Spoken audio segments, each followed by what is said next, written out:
你好. 안녕하세요. Hi. Hey. Xin chào. สวัสดีค่ะ.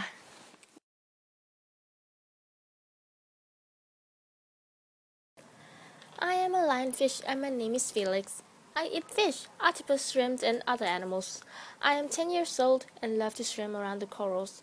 I am 35 centimeters and have stripes on my back. The stripes show other fish that I am venomous and that you should avoid me. I live in the South Pacific of the east coast of the USA and I have cousins in the Indian Ocean. I like it warm, but I can also swim down to 1,000 meters.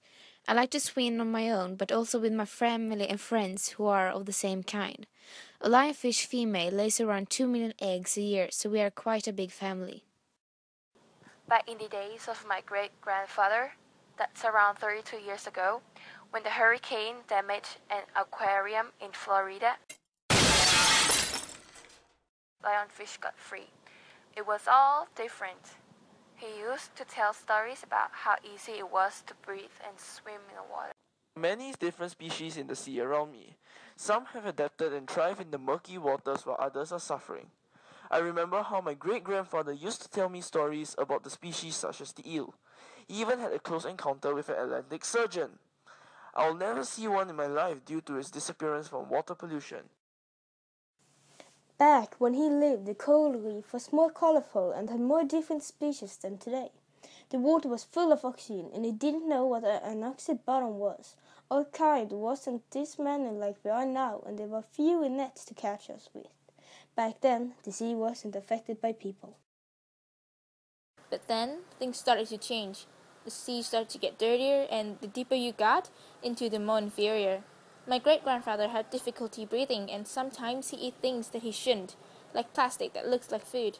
My great-grandfather got sick and died when my grandfather was really young because he wasn't used to the new dirty water. The sea started to get material that didn't belong in the water, like plastic and toxic substances from the industries. The plastic was sharp and could scar my grandfather.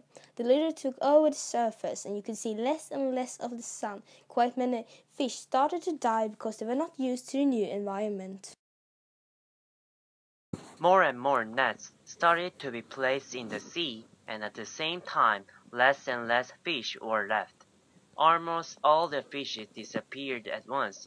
Some species never accustomed, and a lot of baby fishes were killed in accidents.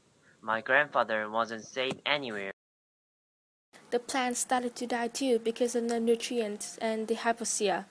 Most fish live around plants so we can hide from our predators. As landfish, we don't have natural enemies in the sea, but our friends do. So when the plants died, they were more vulnerable and the predators could easily attack them. Also, some of our food disappeared.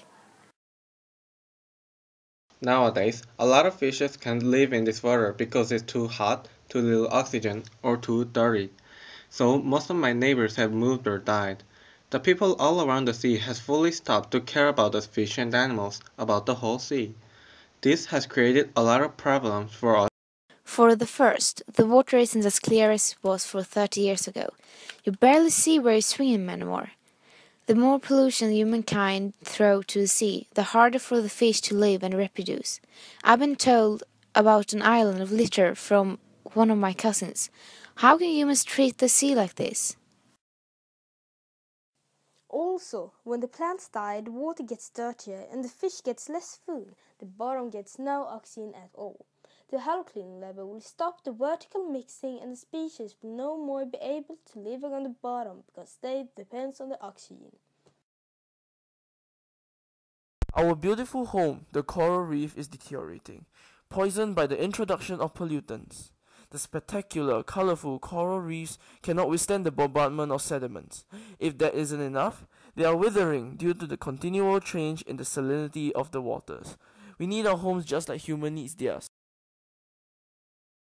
Because of all the pollution, hypoxic and oxic bottoms, and no more corals, all the fish in nature is dying in the sea.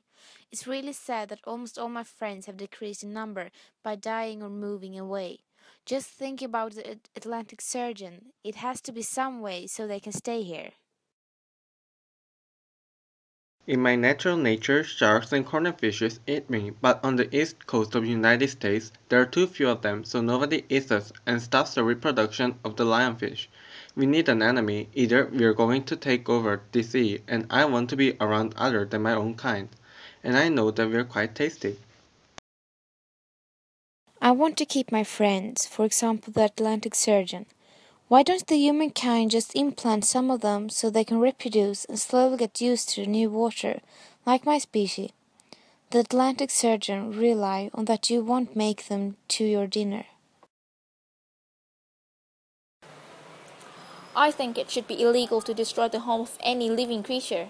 Why would you do that? I don't understand how it's okay to just dump your garbage on us. I think, and so do all the other fish, that this cannot go on. All of our homes are dying, and soon so will we.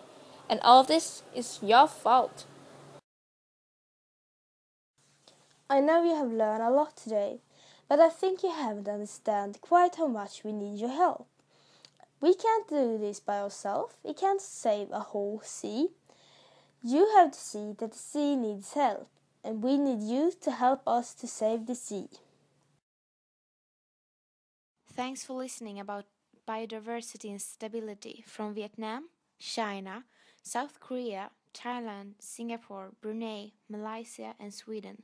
The international group Yellow from the Sea to Be or Not to Be conference in Sweden.